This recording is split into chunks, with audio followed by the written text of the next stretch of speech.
Bonsoir à tous. Pour ceux et celles, j'ai un tout petit peu d'intendance, en fait, ceux et celles qui ont pris un casque ce soir, canal numéro 1 en français, canal numéro 2 en allemand, ok. Et je crois qu'autrement, on va surtout ce soir vous inviter à vous exprimer, ok. On a appelé ça un peu pompeusement une masterclass. Ce n'est pas véritablement une. Ken est ravi, en plus de ça, il n'a aucune envie de passer la soirée, en fait, à analyser, en fait, film après film depuis son tout premier, d'accord. L'idée, en fait, c'est de vous rencontrer, vous. Imaginons qu'on est à Pérol, qu'on est à la rue de Romont, dans un bistrot. L'idée, en fait, c'est que on commence en fait une discussion, la salle et Ken ensemble, ok. Il serait vraiment ravi. Alors ne soyez surtout pas timide, lâchez-vous. Le mieux encore pour ceux et celles qui peuvent, c'est de poser la question en anglais. Ça facilitera la vie à tout le monde. Et comme je sais qu'on est à Fribourg et que tout le monde sait au moins 3 ou 4 langues, ça va le faire, je suis sûr.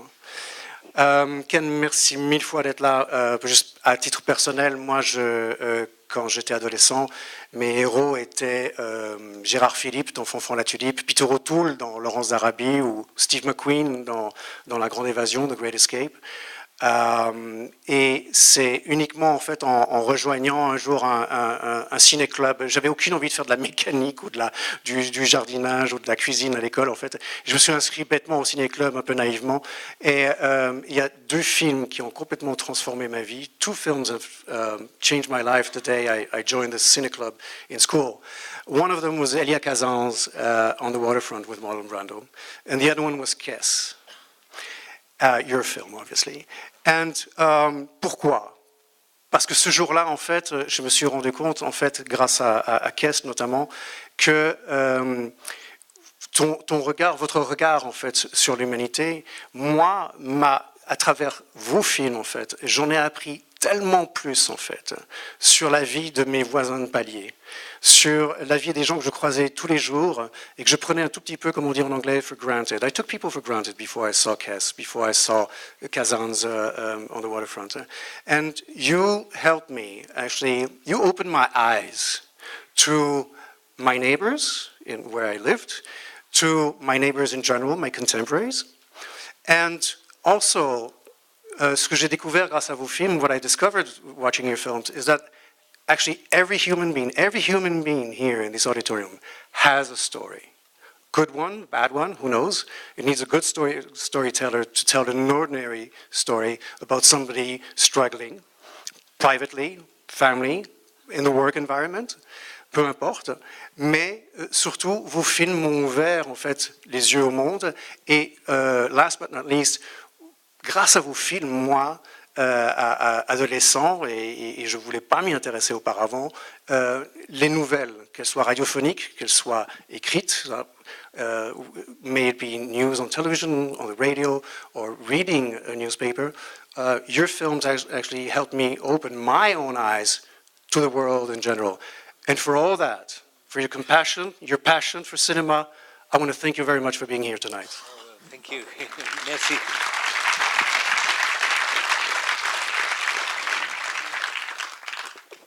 Avant même qu'on ne démarre avec, before we even start with the 5 films you've handpicked, we have somebody who would like to say hello to you tonight.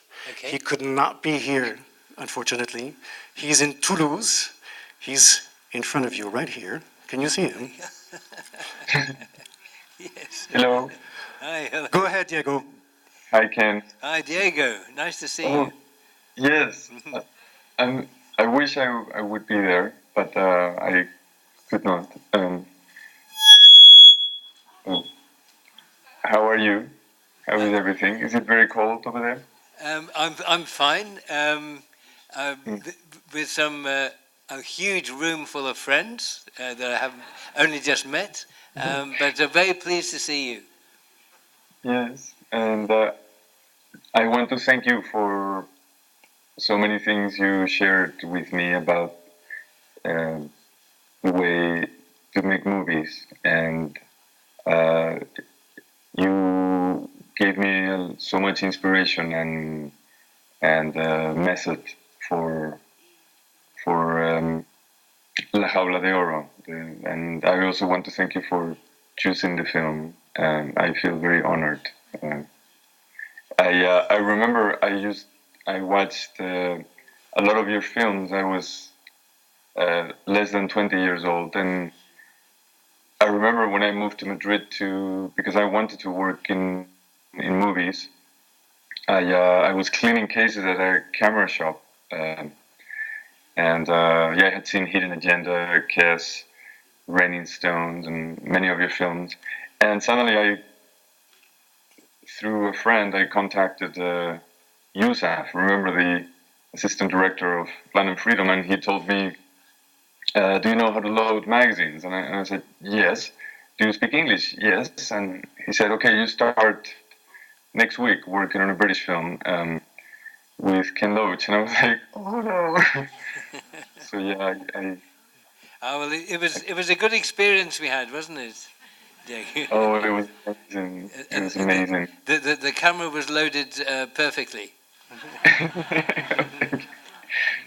Yes, and it was very emotional and very powerful, I think, for all of us that we were part of that journey, and I feel so fortunate that we met, and that a lot of what you shared with us in the way that film was made is what I applied on later on, almost 20 years later, when I made my own film, and so I want to thank you, Ken. Thank you. Thank you, Diego. Diego's film is a very important film, really, and if you get the chance to see it, please go to see it. It's a story that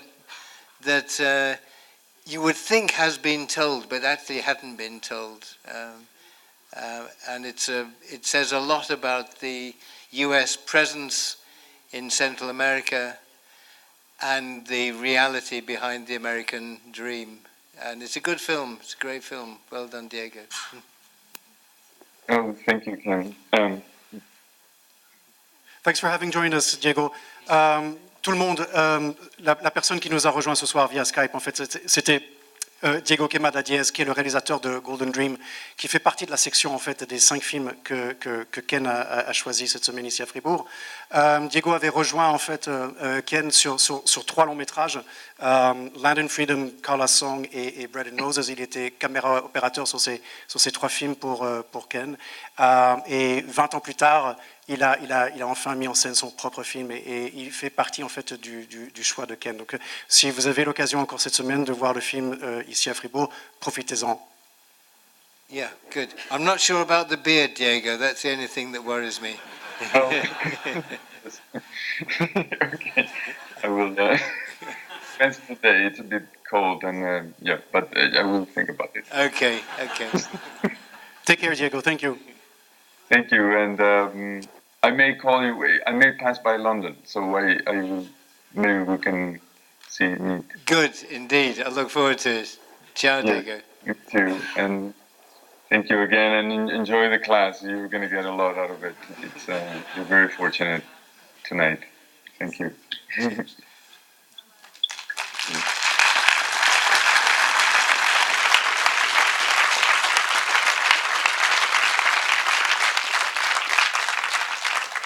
We organized that quickly actually because he wanted to be here tonight, but he's stuck in Toulouse in France. But I'm happy he could join us via Skype. Let's go back now. The first of the 5 films you picked, which is now considered obviously a masterpiece, a classic neo-realist Italian film, Le Voleur de Bicyclette, Vittorio De Sica's Bicycle Thieves. If I understood correctly, in the mid-50s, you're an aspiring actor / theater director. You're going to the cinema a little bit who takes you by the hand to see actually this film? You're into going to Stratford-upon-Avon actually to catch Shakespeare productions, no? Yes. Are you going to translate, Marc, or do I just... It's been translated. It's been translated. Yes, fine, there are two people translating in French and in German. Well, I didn't see this film until it was a few years old, and I saw it in the 60s. And the importance of it was that it said it's about the vulnerability of the working class people, that their lives, our lives, will hang by a thread, and in this case, a man's capacity to work is lost when his bicycle is stolen. And it seems such a simple story, but such a precisely told story that the memory of it and the images of it stayed with me ever since. And I think it's a real model of how to show people's connection to their to the social and economic world they live in, and the choices people have. And it's such a simple story, but beautifully told. And has left such an impact on your own cinema, because actually even when I look back at all the posters behind us, so many of these films now remind me so many of your own films. How did you go from being an aspiring theater actor, theater director? Who took you by the hand to go to the cinema and watch this film? Well, as you say, I mean, I began as the worst actor in England, really, and didn't get much work. So a chance of a job at the BBC came up, and the job was an assistant floor manager. And I got turned down for that. And then a week or so later, I applied for a job as a director, and I got taken on for that, which is just shows you don't need much qualification, really. And we did television fiction. And in fact, although the method of doing the television was like a theatre, in that there were sets like theatre sets, and you rehearsed it like a play, and there'd be maybe 2 or 3 cameras poking into this theatre set. So it was done like theatre, which I felt comfortable with, but the result, of course, was a sequence of shots, like a film. And we very quickly realized that that was that effectively what we were making were bad films, because the way of making them didn't work, because it was false. You were getting theatre act performances in a medium that was like film. And we decided, for that reason, and also because we wanted to tell stories that were from the streets, you know, to take the cameras outside and be in the street and be with real people. Those were the stories we wanted to tell. So we had to use the formal structure within the BBC, which was very rigid, to make films which they didn't want. They wanted us to, because they had a huge investment in television studios, and we were saying, we don't want to work in there, we want to work in the street. And that's what turned me on to cinema. There was no, it was the reality of trying to make do one kind of work in a system that wouldn't allow it, and realizing that it was cinema that released that possibility of telling the stories from the streets. Cinema Vérité. The influence of now 2 other people from the Czech New Wave. I'm thinking about people like Ivan Passer or Miloš Forman, Jerry Menzel. How did that influence you? How did you come about seeing those films? Were you reading a lot about cinema while you were working in television? Well, no, we were starting to make television films by that stage. We were working on 16mm and struggling to find a way of working. And to begin with, we had to shoot very fast, and it was the time of the French New Wave, and it was the time of lightweight equipment. So this meant that a cameraman could have the camera on his shoulder and just walk in the street, and you could shoot. And we shot we shot the first film in 4 days. and then we shot the next one in. They gave us 3 weeks to shoot the next one, but you had to move fast. This was for a 75-minute film, so you had to move fast. But it wasn't, to me, it wasn't a satisfactory way of working, because the speed dictated the form, not the content of what you wanted to say. And the point of style or form or aesthetics, to me, is to explain, to clarify the content. And seeing the Czech films, a light went on in my brain that yes, you have to observe it. Observing it is more important than trying to run after it. And I worked with a cameraman called Chris Menges, beautiful cameraman. Well, his work was beautiful. He's a nice guy. Beautiful work. And he had worked as an assistant to a Czech cameraman called Miroslav Ondřiček. And I think he had been the cameraman on many Czech films. So we were alerted to the Czech new wave, the Czech films before the Soviets invaded in 65, 66, 67. And these were the two films that, of all of them, really touched me very much, because they're funny, but they're very humane, and there's a warmth to them, and there's a sense that you're watching people, not performances. And that connection to the people in the films is something I hadn't seen before. And the actual technique is very simple. And Chris had worked on it, Chris Menges. And when we made Kes, which you kindly referred to, Kes was shot, having seen the Czech films, by a cameraman who'd worked as an assistant with a Czech cameraman. And they were the most significant for us in terms of trying to work out our own way of working. So that was very important. But what was very tragic when we made Kes, I say, I'd seen these films, Chris had worked on Czech cinema, we made Kes inspired by Czech cinema, and we made it in August 1968. And as we were making the film, the news came in of the invasion and the tanks rolled into Prague. So it connected on many levels, really. It connected on many levels, but I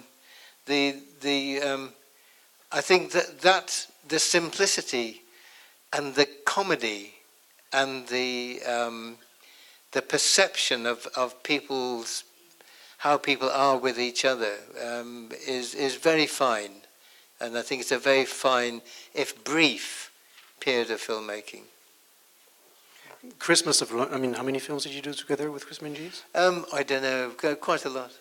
And he went on to become also a film director like Diego. I mean, I remember a film of his called A World Apart about South Africa with Barbara Hershey. Right, okay. Yes, he did, yeah. Yes, he directed some films. I think he was happier behind the camera. And he's a wonderful man, and he taught me, what little I know about light and about framing and about lenses, the selection of lenses, and the idea, well, two very simple ideas, that what happens in front of a camera is more important than what happens behind the camera. In other words, don't set up flashy shots that just show off your technique. Respect what's in front of the camera and make that the priority. And I think that's a very good lesson. And the other lesson that I think we developed together, but again, it came from Chris Menges, was that the camera is like the human eye.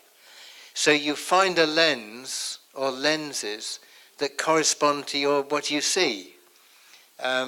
So, I mean, if I look at you now and I try and take in everyone, I can see from the lady with the red folder to the tripod over there, and that's roughly the widest lens we would use. And if I want to concentrate on somebody, I won't pick someone out, but if I want to concentrate on someone, then that's the tightest lens we'd use. So the lenses correspond to the human eye. And that's somewhere between, I don't know, in 35mm terms, somewhere between a 35mm lens, 40mm lens, up to a 100mm lens. And somewhere in that range.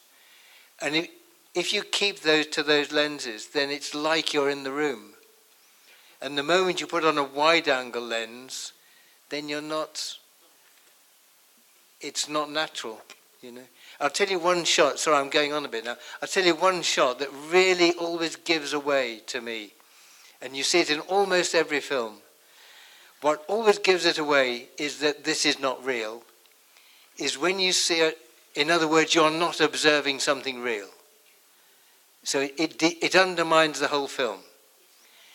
And next time you you see a shot where there are two people in a car and the camera is in front of the car and they're driving along, this isn't true. It's a con, it's a film. You're not watching anything real. And it absolutely undermines it. Likewise, if they're driving along in the car and the camera is in the seats, is in the seat of the passenger, or it is too far in the front, you know you can never be there. You know they put a camera on a rig outside the car, and it's false. And I think that another test is only put the camera where you could realistically be. If someone's on a balcony of a flat, don't pretend you're in mid-air outside. You know, it's a simple thing, but it undermines the truth of what you're trying to show. Finalement, l'instant masterclass, vous l'aurez quand même eu. Hein? Shall we move on? Yes. Last but not least, Gillo Pontecorvo's Battle of Algiers. Is this the film that brought you actually to make something like Land and Freedom, for example? Did that stay in mind when you approached a subject like that, or? Not exactly. I mean, I met Gillo Pontecorvo towards the end of his life, and he was running the Venice Film Festival, and he was hugely generous to us, and a terrific filmmaker.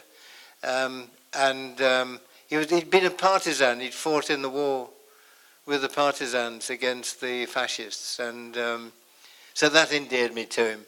And the film, The Battle of Algiers, I think is a masterpiece, and as an example of being in the thick of a guerrilla warfare, urban guerrilla warfare. And the tension and the fear of being found and the fear of being caught. He just absolutely catches it. And this technique was groundbreaking. And it went back to a lot of handheld camera, but in a good way. You know, it was well done rather than done as we'd done it, rather amateurishly. And it was... it's a very fine film, and again, I learned a lot through watching it, but I learned something from meeting Gillo too, who was a lovely man, and a good socialist. Est-ce qu'à ce point ici, maintenant qu'on a couvert brièvement en fait les 5 films qu'a choisi Ken cette semaine, est-ce que quelqu'un a déjà... Are there people who would like to ask questions? Anybody? Personne pour l'instant? Ah! Micro? Si vous pouviez la poser en anglais, ça serait encore... Yeah. Hey, Mr. Loach, thanks for coming to Fribourg. So you seem like a really humble guy, and all of your movies seem to be really empathic and trying to make the world a better place. I mean, at least from an outside observer. And I don't know, I mean, maybe you've never taken this trip down Ego Lane, but have you ever wondered why a lot of people try to make movies that help the world, but you're sitting here and maybe they're sitting here, or they're not in the building. What do you have more or less than most people? I don't know if you've ever wondered that. Do you need to translate? No, absolutely not. No, I think luck plays a huge amount, is a huge factor in ending up sitting here at a great age, being invited to your smashing festival, and a lot of it is luck. I mean, it was a huge stroke of luck to be in the mid-60s at a very political time, being able to make contemporary fiction and reach an audience of 12 million people at the age of 27, 28, 29. I mean, imagine that. There was a small group of us, and we were given the freedom of the airwaves for a few years until they realized what we were doing. And then it got more difficult. But, I mean, what we learned, and that opportunity, and it meant that we had a place in the profession. And then to be able to make cinema and work with brilliant writers. And the role of the writer, I think, is always undervalued. And, I mean, I've always worked with wonderful, wonderful writers. And so sometimes directors get credit for the writer's work, which of course is very wrong. But it's always a partnership. So that partnership has been hugely lucky for me.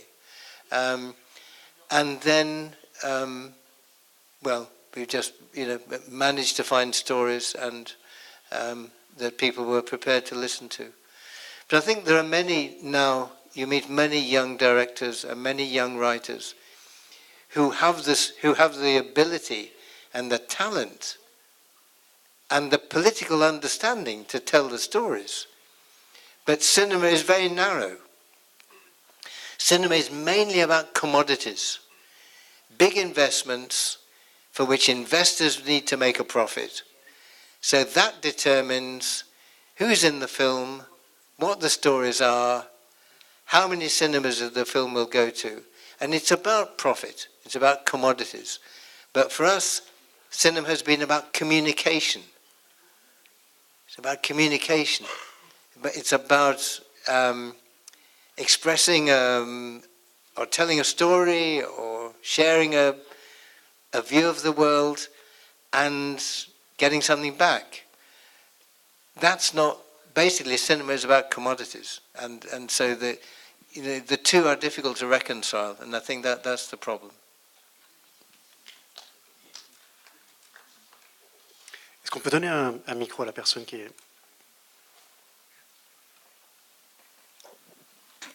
Yes, could we not talk about luck, but about anger? Once you said, if you're not angry, what kind of person are you? And I would like you to explain a bit more, and what kind of message you would like to give to young people, and what kind of word you would like to leave to your grandchildren. Well, that's a huge question.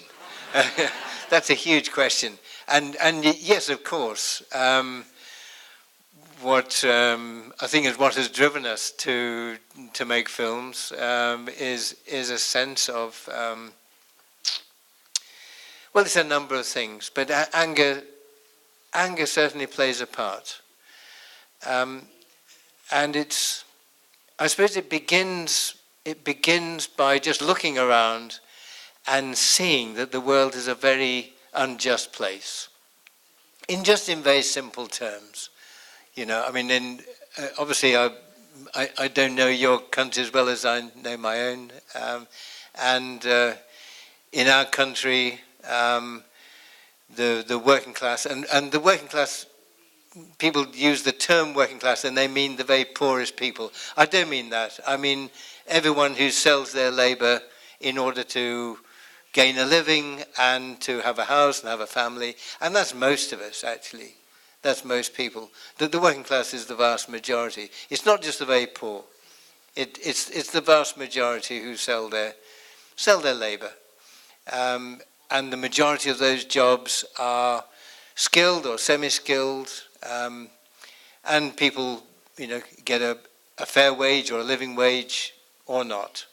But over the last, well, since Margaret Thatcher really, the last 40-odd years, the attacks on working class people have meant more homeless people, greater exploitation. Until now, there are people, and I think this is across Europe,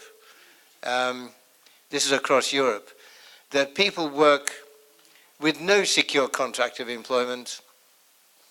They can work for a wage that they cannot get a house with, they cannot bring up a family with. They can work for an employer and they have no guaranteed hours. So their labour can be turned on and off like a tap. So people live with a level of insecurity. So that's one area. The whole other area really is I think is the basis of our society, which is we have a society based on conflict. There's an inherent conflict in Western Europe society, Western European society, and now in across the world. And it's the conflict between those who own and control and those who work. And one is a small group, very powerful, and another is a huge group, but has to organize to maintain itself. And the great historic challenge that we've had for a century or more is how does that vast majority replace that elite that controls what is produced, how it's produced, and makes fortunes from it. And I have to say, a lot of that fortune is in your country. Tucked away somewhere that none of us know about, but it's here somewhere. But I think that it's that conflict. Everything comes out of that conflict. Wars, oppression, exploitation, violence comes out of the defense of privilege in one form or another. A battle for markets, a battle for global dominance, to sell products. It comes out of that conflict in one distorted way or another. Our illegal war in Iraq was about gaining control of oil and about gaining control of the market so that American capital could be there selling its products. And it's led to chaos. Hundreds of thousands of deaths, and so on. And a proxy state, Israel, oppressing the Palestinians for 70-odd years or more. It's all, in the end, about power and about that essential class conflict. And I guess that's what, it's that unspoken truth that in a way, and trying to clarify that in some means or another, or tell stories that maybe just shed a tiny beam of light on something or other that expresses the conflict. The cost of the conflict in ordinary people's lives, the reality of poverty, the reality of fascism, the reality of oppression, and saying, look, we don't have to live this way, really. Sorry, it's a rather confused answer, but it's such a big question. It's difficult to know where to start. Monsieur, ici devant, au deuxième rang, pardon. Ah, pardon, derrière là d'abord. I can try to speak loud. This is a political question. Do you think that Brexit will change the situation for the working class people in England? I mean, it refers to what you said before. Yeah. That's it's the question of the moment, really. But I think, it's a much more nuanced question than has been widely reported. Essentially, the conversation for us was a split between two sides of the right wing.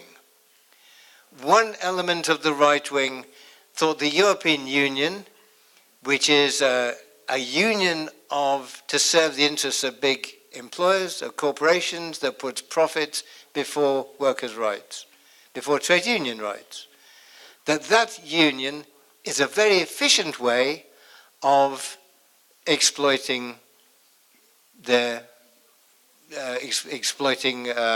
workers and for keeping their dominance as an economic model.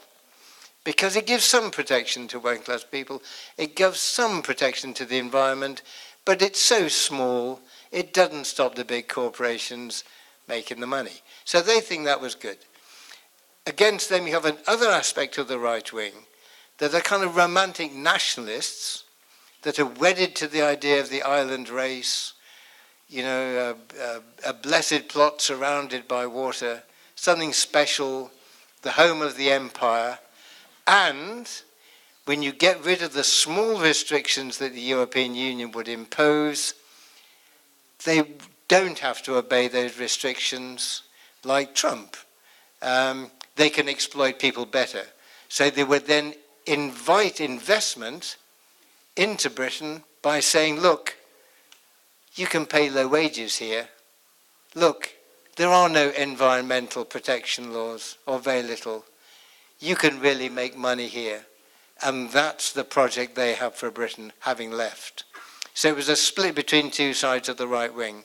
And for the left, we were saying, or trying to say, yes, the European Union is a boss's club, but from our point of view, we want to stay in solidarity with European people. We just want to rewrite the Union. And that argument was not heard, because it was, again, dominated by a media that is on the right.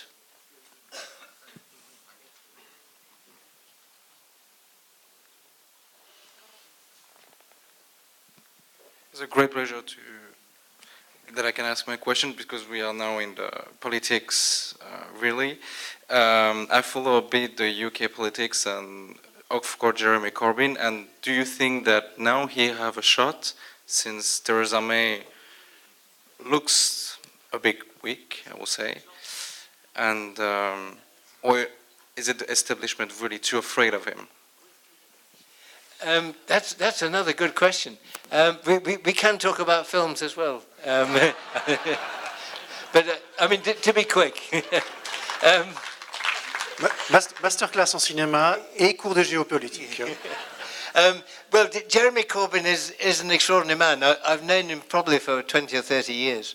And he's a principled man, and he's an honest man. And he's a pal. And he was the reason he became leader of the largest, what is now the largest political party in Europe. And when he became leader, it was very small. It was below 200,000 members. Now it's 600,000. And yet he is opposed by almost all the newspapers. He's opposed by, I think the BBC makes it, well, I mean, they would have to say they're objective, but I think it's quite clear for many people who say, well, they're not really objective when it comes to Jeremy Corbyn, that you would tend to think that they are opposed to him. And so the media are against him. And yet he represents the anger that many people feel, the anger that we were talking about. The homelessness, the poverty, the people reliant in their hundreds of thousands on charity food to eat. To eat. I mean, last year, or a couple of years ago, 1 million charity food bags were handed out during the year. Well over 1 million. 500,000 went to families with children who would not eat unless some of us put an extra can in a bag at a supermarket. In the 5th richest country in the world. So that's something to think about. What kind of country and what kind of Europe have we become where that is seen as normal? That is seen as a way of celebrating our charity to one another. There's something pretty foul about that. So he understands that anger and he represents it, and that's why he's becoming popular.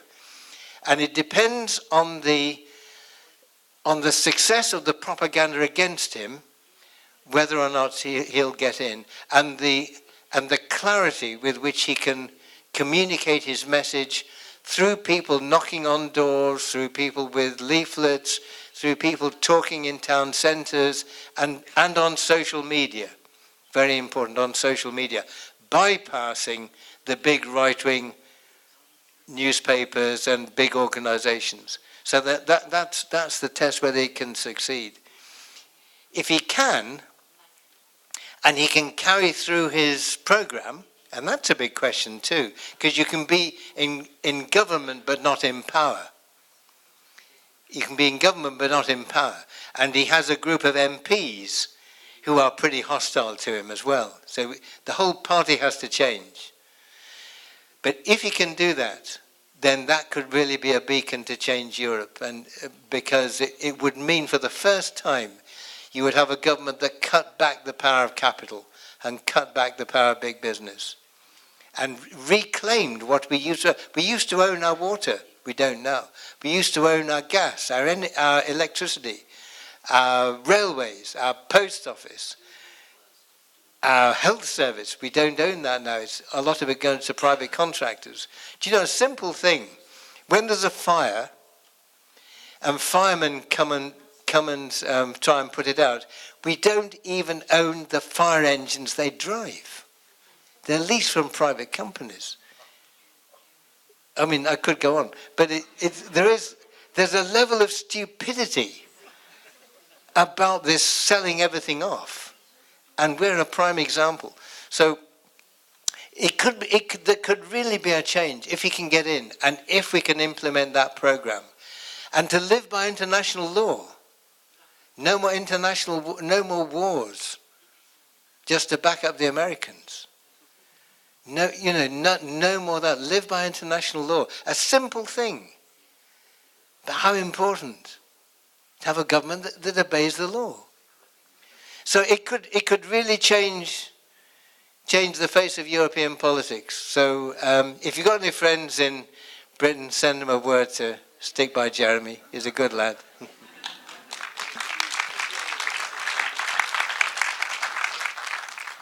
Hello.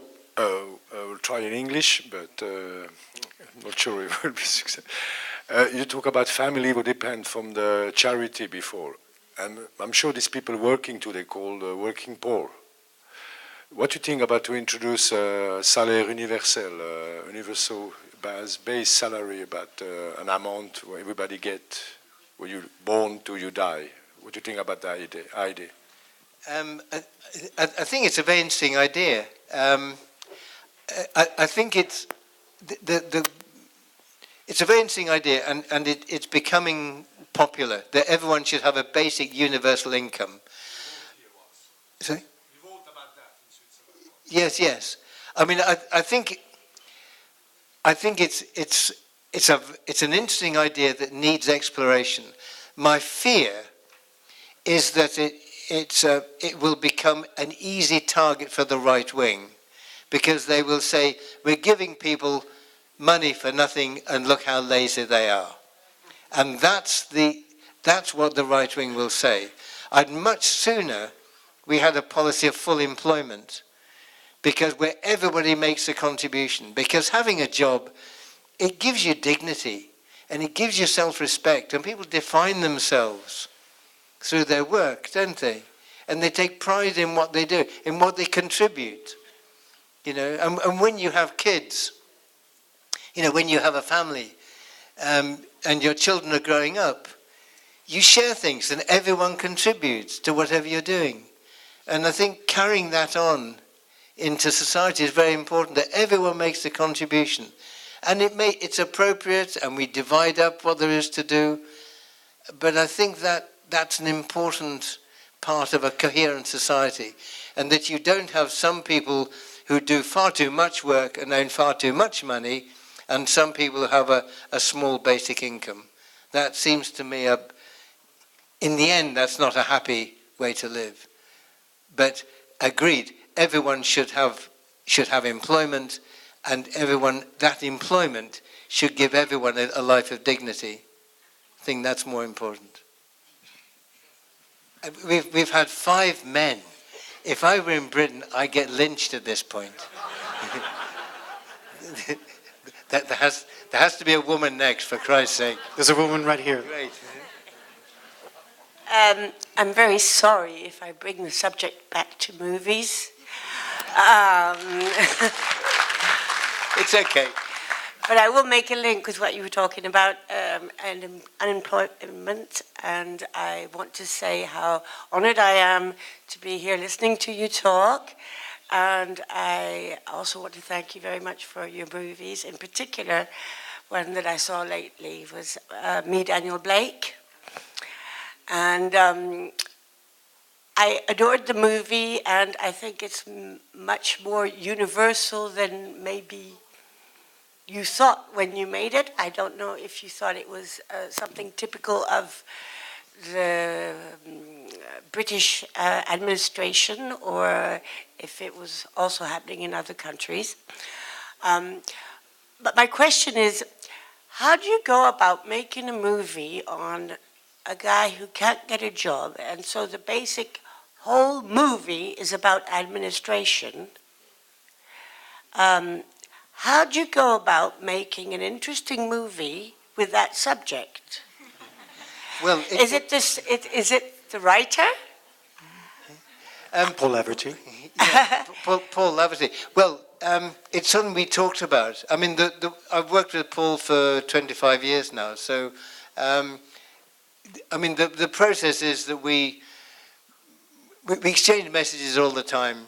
He lives in Scotland, and we exchange texts and phone calls, and I can just about text and email. I can't do anything else, but I can just about do that on my phone. And about lots of things, you know, like any friends do, you know, about families and stories in the press and what you're hearing, and football scores and everything.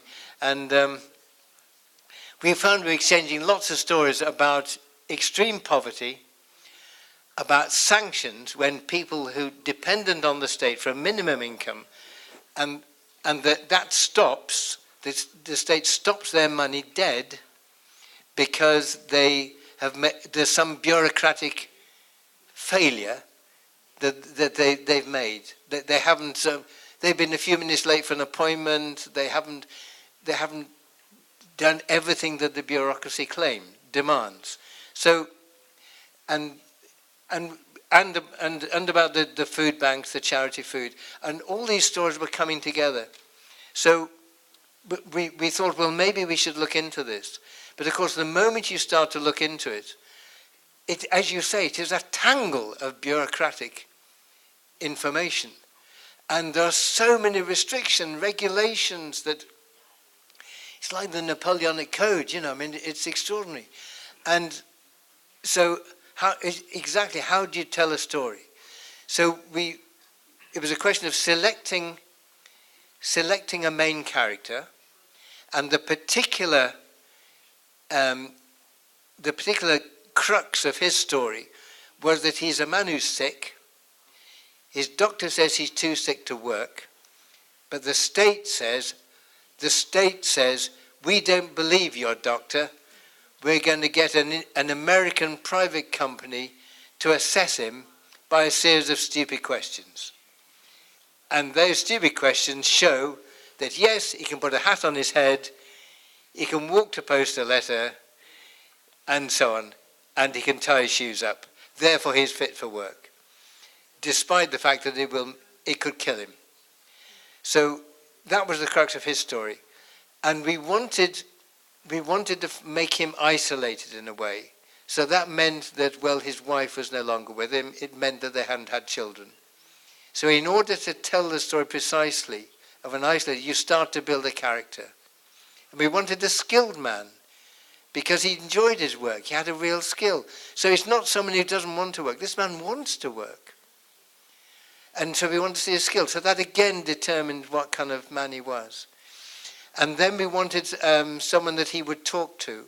and someone that he would have a relationship with that would reveal a private part of him. And we also wanted to touch on the fact that there's a huge homeless issue in Britain. So Paul wrote two characters. He wrote the story of Daniel, and he wrote the story of Katie, who has got two small children, and she's from somewhere, another city a long way away.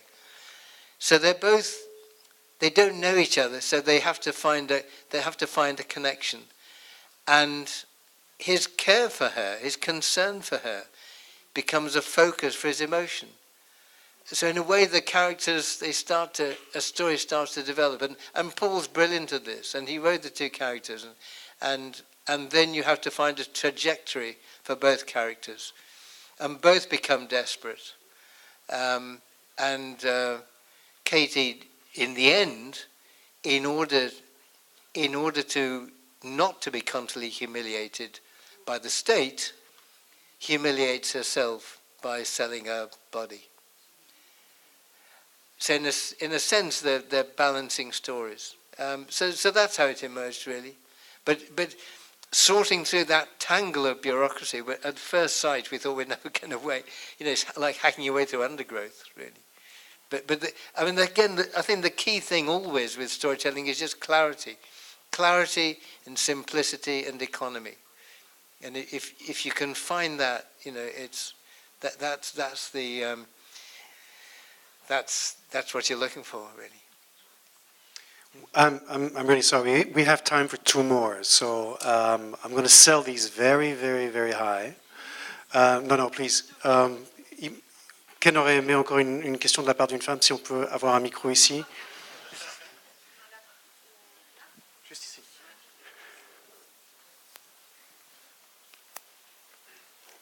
We're going to get a second question by a woman, okay? I promised, so here it comes.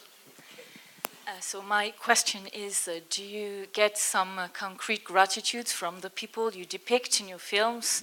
Have you ever received letters or messages from simple people saying that watching your films helped them find beauty in their own ordinary life?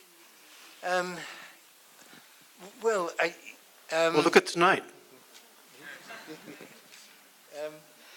We've been very lucky, really, because there've been well, yes, you do get a fantastic response, and from people who feel they recognise their own journey in the film,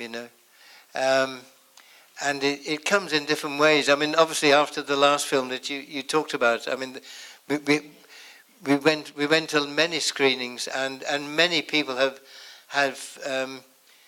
many people. We took the film to community centres in ordinary working class areas where you just show it on a screen in a bar with maybe 100 people, 200 people, right in the heart of places where that is a daily experience. And there are many stories. And in fact, the stories that we heard, we could have probably made a better film, because the stories were so extreme, really intense stories. There isn't time now to tell them all, but we had stories of a man, lots of stories of people whose money was stopped for very silly reasons. A man went to his father's funeral, and he told the bureaucrats, "I'm going to my father's funeral. Please, can I have another appointment?" They gave him another appointment. But when he went back, he'd missed the original one, of course, so his money stopped. There was a man who took his pregnant wife to hospital because she was in premature labour. The baby wasn't due, but she went into labour, so he took her to hospital. When he missed an appointment to the job centre, when he went back and told them what had happened, they said, "I'm sorry, no money." Stopped his money. There was an older man who, and this was, of all the stories we heard, this was one of the saddest. He went he was ill. He had a long-term sickness. He lived on his own. He fell down on stairs, cracked his head. His neighbours called an ambulance. When the ambulance came, he said to the men driving it, he said, will I have to stay in hospital overnight? They looked at him at his wound and they said, yes, you will. You'll almost certainly have to stay in because you've got concussion, you'll have to have stitches, you're on your own, you'll have to stay in overnight. He said, I'm not getting in the ambulance. I've got an appointment at the job centre the next morning. If I don't go, I'll have no money. And I will not go. And that level of fear, you talk about anger, that level of fear, we have a government that consciously, knowingly imposes that fear on its citizens in their hundreds of thousands and in their not isolated occasions. And we heard so many stories, and it is intolerable. And that, as we said, that's what's driving the move, the new radical Labour Party. It's that anger. So yeah, I mean, there are many cases like that. We did a film about the Spanish Civil War, was another case, and which was about the militia, the people's militia that fought fascists and was betrayed by the Stalinist-led Communist Party in Spain when they formed a new model army. Actually, one of the most extraordinary scenes we've ever shot was a scene towards the end where the militia, like the People's Army, it was a scruffy outfit. It had no uniforms. It didn't drill very well, but it was passionate in its fight against fascism. And they were disarmed by the new regular army. They were disarmed by people supposedly fighting on the same side, but nevertheless they were disarmed. And the scene was based on what had happened to a man, an old Spaniard, who had fought with the militia, who'd had to live in Spain under Franco, came back, and he was introduced to us, and we based that scene on him, on what he'd experienced, and he was there when we shot it. And as we shot it, and as he saw people that were like his comrades going through this, the tears ran down his face. And it was extraordinary. And sorry, I'm getting off the point now, but there was a scene where we had to, the film was called Land and Freedom, I didn't see it. Yes. Yeah.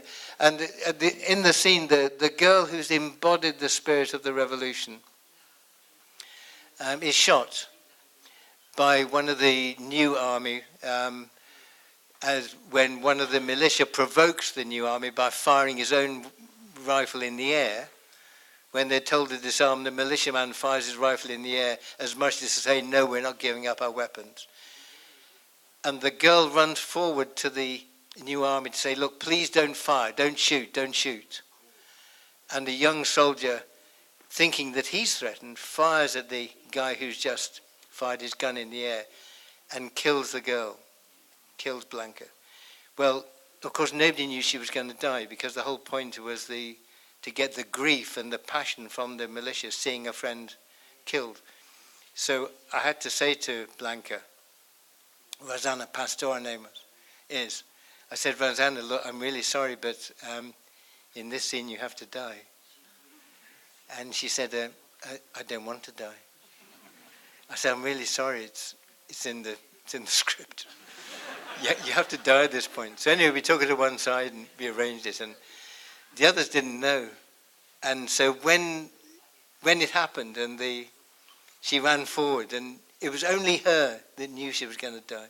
And the guy from the army, they were just soldiers, young lads, soldiers, and he fired his gun. I said, aim at the guy who you think has fired his rifle.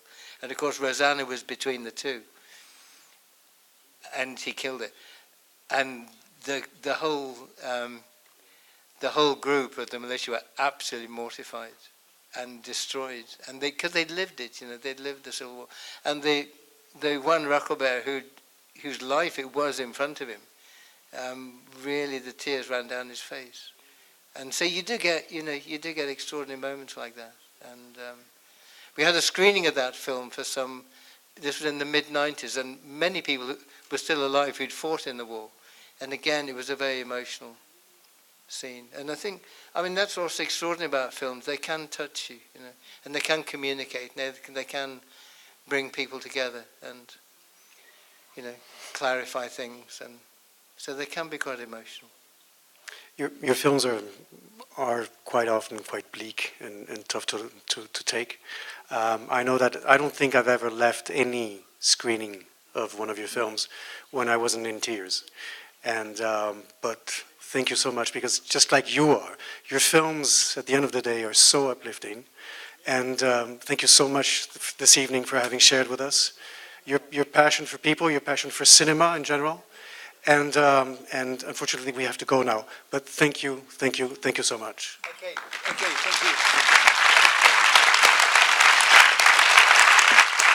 Can I just say one thing? Okay, and only one last thing is that, I mean, films can be bleak, because what's going on is bleak. But actually, in the end, people resist. And in the end, they will resist. And that's our hope, and the hope is in our solidarity. And the hope, cinema can help us, but without a political movement, I mean, nothing will change. But I think things will change. When you get old, you lose patience with being elliptical. You lose patience with being enigmatic, and you want to just say it as it is. And in the end, if we don't stop the buggers destroying the planet, they will do it in the interest of their profit. So we need to stand together, show solidarity, and we can change the world. Thanks a lot. Anyway.